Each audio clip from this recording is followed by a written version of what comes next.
Faces at the Bottom of the Well was the book, and the subtitle of that book was The Permanence of Racism. You see, I keep waiting for someone to tell me, Bell, that you're wrong. That doesn't mean that we don't strive for it, but it also means, I think, that we take a healthy position based on the reality that racism is permanent.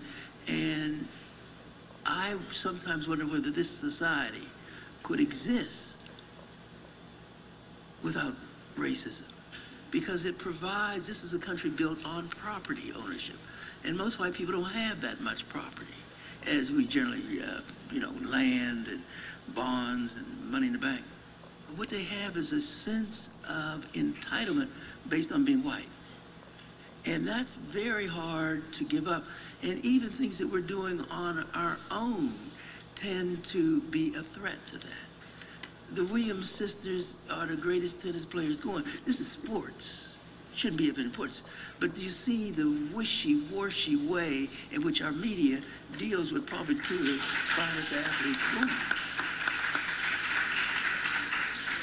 Tiger Woods, who of course is multiracial, somebody needs to tell us most of us are multiracial,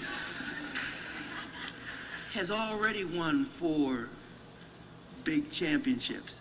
But now they say, well he didn't win them at the same time, in the same year. It's like, the old story about Jesse Jackson meeting with the Pope, and the Pope's hat blew off as they're riding across the lake and rowing across the lake. And Jesse got up, stepped out, walked across the water, recovered the Pope's hat, brought it back, and the headlines the next day said, Jesse can't swim.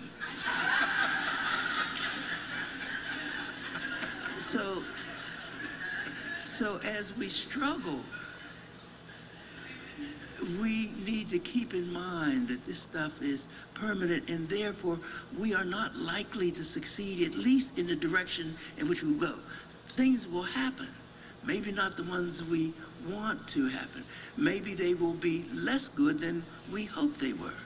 I mean, I thought my place in heaven was secure. I supervised 300 school desegregation cases in the South. Almost ruined my family and what have you, but I thought, I was doing it. I look back now and I said, how in the name of goodness could I think that desegregating schools was going to deal with the essence of racism, which was not segregation, but was with the sense of these folk who have little feeling superior to us and identifying with those folk up above. So that in all that we do, I think we are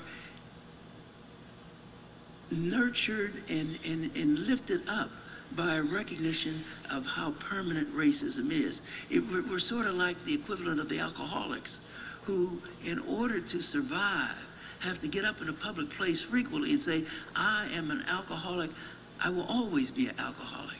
But today, I'm going to try to get through it without taking a drink, you see. They couldn't even get through the day if they were always in denial. So I don't think we should be in denial about how serious and how permanent racism and how much a part of this society it is.